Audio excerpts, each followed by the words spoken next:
2025 বিশ্ব test championship স্বপ্ন ছিল হ্যাট্রিক ফাইনালে ওঠার, কিন্তু সেই স্বপ্নে কি বড়সড় ধাক্কা খেল টিম ইন্ডিয়া। ঘরের মাঠে দক্ষিণ আফ্রিকার কাছে 0-2 ব্যবধানে সিরিজ হার, সঙ্গে ইংল্যান্ডের বিরুদ্ধে ড্র। সব মিলিয়ে পয়েন্ট টেবিলের 5 নম্বরে নেমে গেছে গৌতম গম্ভীরের ভারত। প্রশ্ন একটাই, এখান থেকে কি আর ফাইনালে ওঠা সম্ভব, নাকি শুভমন গিলদের স্বপ্নভঙ্গ কেবল সময়ের অপেক্ষা? পরিসংখ্যান বলছে বিপদ কিন্তু বেশ বড়। চলুন অঙ্কটা একটু বুঝে নেওয়া যাক। চলতি চক্রে ভারত মোট 18টি টেস্ট খেলবে, যার মধ্যে 9টি খেলা হয়ে গেছে। আর এই 9টি ম্যাচের মধ্যে 4টিতেই হারের মুখ দেখতে হয়েছে ভারতকে। পকেটে এসছে মাত্র 72 পয়েন্ট, আর পয়েন্টের শতাংশ দাঁড়িয়েছে 48.15। গত 3 বারের রেকর্ড বলছে ফাইনালে জায়গা পাকা করতে হলে অন্তত 60 থেকে 65% পয়েন্ট পেতেই হবে। অর্থাৎ ভারতকে যদি সেই ম্যাজিক ফিগার 60% পৌঁছতে হয়, তবে বাকি 9টি টেস্ট থেকে দরকার আরও 78 পয়েন্ট। কিন্তু এই 78 পয়েন্ট আসবে কোথা থেকে?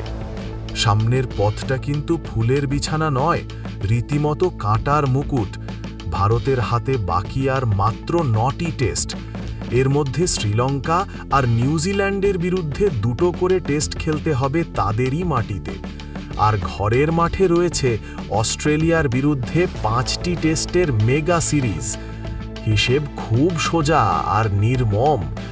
বাকি 9টি টেস্টের মধ্যে অন্তত 7টিতে জিততেই হবে ভারতকে, তাহলে মিলবে 78 পয়েন্ট। আর যদি 6টি ম্যাচ জেতে, তবে বাকি 2টিতে ড্র করতেই হবে, হারের কোনো জায়গাই নেই। অর্থাৎ এখন থেকে প্রতিটি ম্যাচই ভারতের জন্য নকআউট। শ্রীলঙ্কার বিরুদ্ধে রেকর্ড ভালো, শেষ 6 টেস্টের 5টিতেই জয়।